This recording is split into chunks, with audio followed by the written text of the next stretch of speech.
I would now like to give the floor to the representative of the Syrian Arab Republic. You have the floor.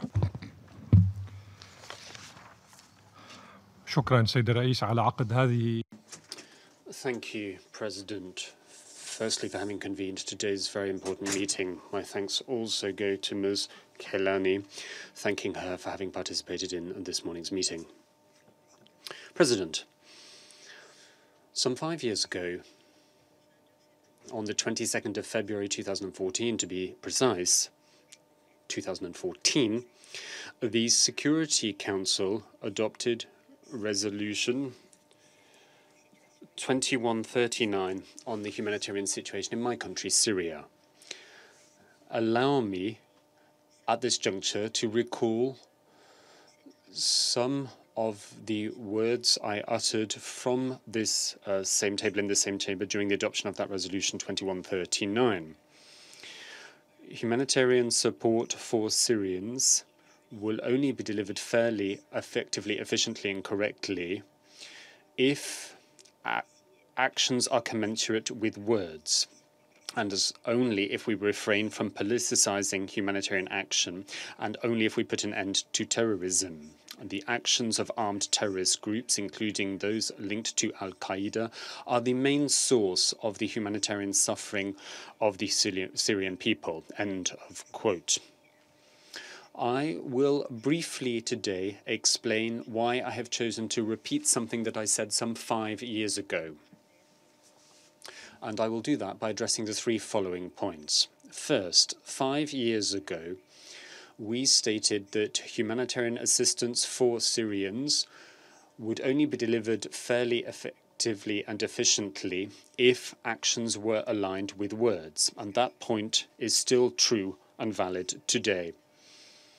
How is it possible that certain states, including permanent members of this Security Council, can claim to be worried about the humanitarian situation in Syria, while simultaneously the governments of those states are supporting terrorism and terrorists, and continue to maintain their own armed forces illegitimately in Syria? They engage in aggression after aggression against my country, which has led to thousands of lives lost among civilians, the majority of whom are children and women. Their actions have also led to the destruction of infrastructure. Colonel François Lecrier of France, who was the leader of the French artillery unit within the illegitimate coalition that was set up in my country, made that point for me. I cite the journal National Defense Review, and in that journal, the French colonel said, "We have destroyed on an extraordinary basis the infrastructure." The coalition's goal was to mitigate said damage, which has led to a rise in the number of deaths among civilians and a heightened level of destruction. Said colonel asked how many Syrian villages must suffer the same fate as Al-Hajin, so for us to understand that we are no different in our actions from those that we are fighting against. He stated that the coalition could have acted more rapidly and effectively against the terrorists by sending just 1,000 soldiers rather than the numbers that it did do, and rather than targeting infrastructure. He concluded his interview by asking the question, why do we have an army that we do not dare to use, or to use properly? I will answer that perhaps rhetorical question of the French colonel by recalling something said by the former American President Barack Obama on the fact that the international coalition needed 30 years to eliminate and stamp out terrorism in Syria. After that, he went on to say that eliminating terrorism and Daesh would take 3 decades.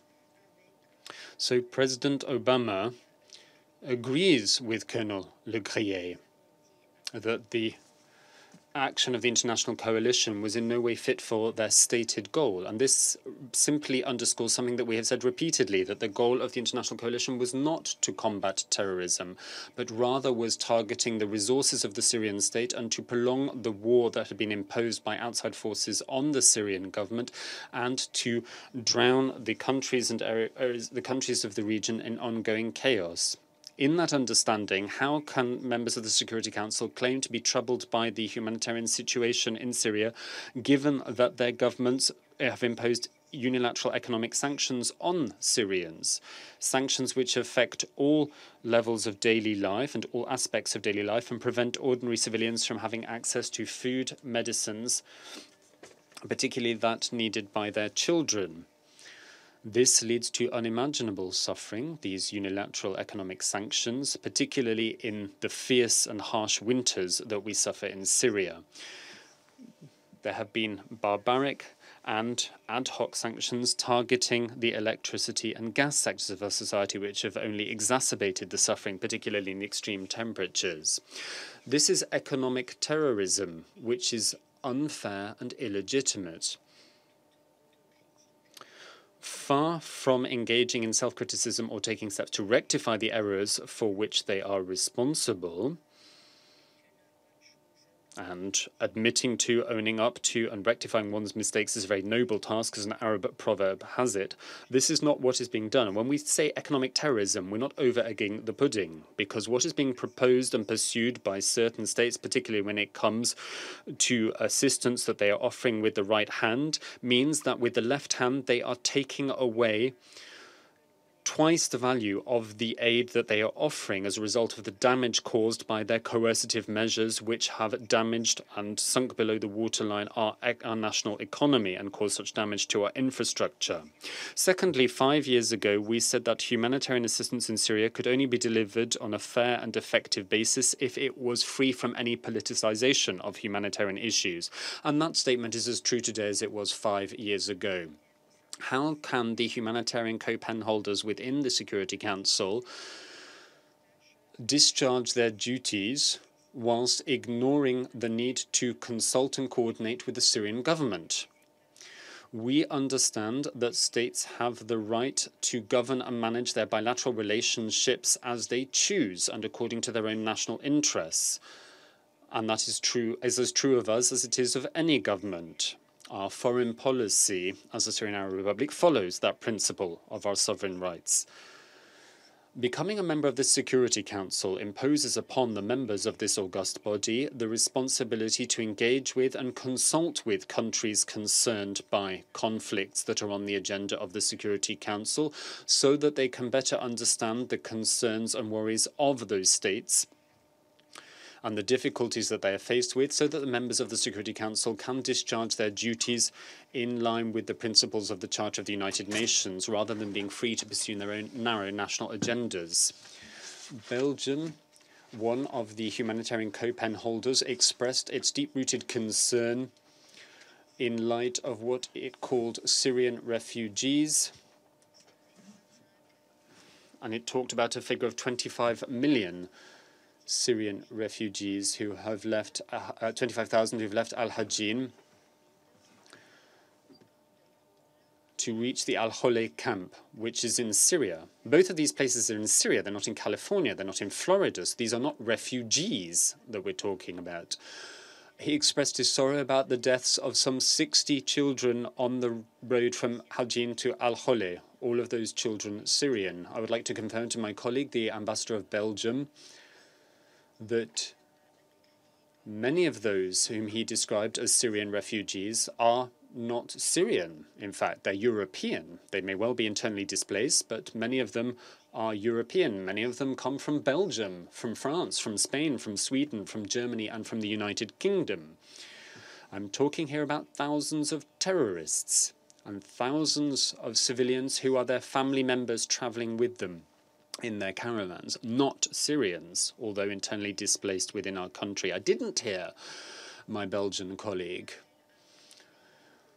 call upon my country to participate in the Brussels III conference. We received no such invitation either in his statement today or indeed to the first or second Brussels conference. And now we are being left out in the cold, not invited to sit around the table for Brussels III. And this is bizarre when we consider that Belgium was speaking as the co-pen holder on humanitarian issues in Syria and expressing humanitarian concerns. I think it speaks volumes about the designs and intentions behind these 3 Brussels conferences. They do not pursue humanitarian objectives and goals, but rather political ones, and political ones that are hostile to the Syrian state. They are the very epitome of such hostility. This also explains the hopes for ongoing terrorist activity and the deterioration of the humanitarian situation in Syria, because this is seen as a pretext for undermining the security in countries of the region to allow them to settle their scores with one another. Again, narrow political interests. How is it that some states, including members of the Security Council, can express anxiety and concern about the humanitarian situation in Syria while simultaneously preventing and hindering the return of Syrian refugees to their homes and hearths, to their villages, after said homes and villages have been liberated from the clutches of terrorists, and they prevent their return by imposing artificial barriers to their return, expressing claims about humanitarian assistance which are tied into political objectives rather than bound by humanitarian perspectives and goals. When I talk about the politicization of humanitarian assistance in Syria, President, I refer to the reports available from open sources as well as United Nations reports. Last month, I shared with you that one of the correspondents of Der Spiegel, a German publication, fabricated information on Syria and had done so for years, simply to demonize the Syrian government. Today, I wish to share with you that an employee of the BBC, Riam Daladi, confirmed that scenes filmed in the hospital of Douma, in inverted commas, after the alleged chemical attack there, was an entirely fabricated scene. The BBC therefore distanced itself from the inquiry carried out by Dalati to try and cover its tracks. I want to make it clear that if that report had confirmed that alleged attack, the use of chemical weapons in the Douma hospital, Syria would have been first amongst those countries to respond appropriately. But even if that attack had been carried out, the interest of many countries would not have been to see how we could respond on a calm and sober basis, but to use it as a pretext for a further attack on my country. My third point, 5 years ago, I said that humanitarian assistance would only be effective and efficient if it was free of the depredations of terrorism, and that is true again today. How is it possible that certain states, including members of the Security Council, can cry crocodile tears about the humanitarian situation in Syria when those same states are providing support and protection to the dregs and remnants of terrorist groups in Syria? How can certain countries, particularly Western countries, claim that they are worried about combating terrorism, engaging in counterterrorism activities through the IIIM mechanism and other tools, when those same states are refusing to refrain from the political exploitation of terrorism and are refusing to take home their own nationals who have been engaged in terrorism in Syria, to rather preferring to leave them in Syria for the Syrians to deal with, despite what these foreign terrorists have been responsible for. This runs entirely counter to the various counterterrorism resolutions, both of your body as well as this organization. We have seen what such interventions have wrought elsewhere other than Syria, including in the slave markets in Libya. There needs to be today frank and open dialogue with the Syrian authorities as provided for in Resolution 46/182 with full respect for Syrian sovereignty. We have seen the fruits of the engagement between the Syrian government and the Syrian Red Crescent and the United Nations recently. But you've also seen the actions that we have taken to ensure that spoilers were taken out of the picture. And once those spoilers were removed, there were no problems in allowing the second convoy to get through to Rukban. a camp occupied by the American forces. American forces which have invaded a part of a territory which is very dear to the Syrian identity, an area in which many terrorist groups are active. The United Nations, through engaging with the Syrian authorities, has allowed for the delivery of life-saving assistance to the inhabitants of the camp. Building upon that effort and endeavor, the Syrian government, in cooperation with our friendly Russian partners, has opened 2 humanitarian corridors to allow for the delivery of aid and also for the voluntary, safe and dignified return of Syrian civilians, allowing them to flee further attacks and return to safe and secure locations. It means that they are free from the terrorist actions of a recent group which took 33 women into sexual slavery and killed dozens more, despite the fact that those civilians were allegedly under the protection of the American armed forces and living in such a zone. The terrorists were able to carry out these actions scot-free. We will continue to engage in actions to allow Syrians to return freely to areas under the control of the state, echoing a point made by Ms. Gailani. We hope that this will put an end to the illegitimate presence of American forces under the terrorist groups that they support. My colleague, the ambassador of France, said that the Syrian government had only acquiesced to 40% of humanitarian assistance requests in the month of December. That is categorically false. We reject that assertion because the report of the Secretary General, which has been circulated to all of you for your consideration and which was referred to by my colleague from France, this report of the United Nations, of the Secretary General and OCHA, did not, or rather did, I beg your pardon, stipulate that the Syrian government had agreed to and acquiesced to all requests for humanitarian assistance submitted to them by UNICEF, UNHCR, the International Red Cross, other international organizations, including NGOs, all of them within the preserve of their mandate and sphere of competence and operations. But all such requests were agreed to, according to the report of the Secretary General, for the delivery of vital foodstuffs and medicines. Failure to take on board this information in the Secretary General's report is rather astonishing.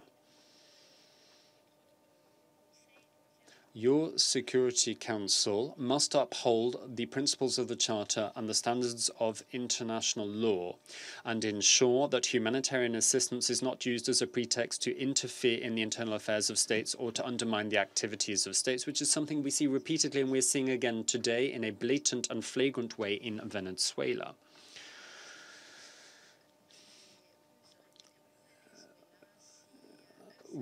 We are only seeing what we are seeing in Venezuela because people are hiding behind humanitarian pretexts to engage in blackmail in exactly the same way as we have seen in Syria, so unfortunately. Thank you very much, President.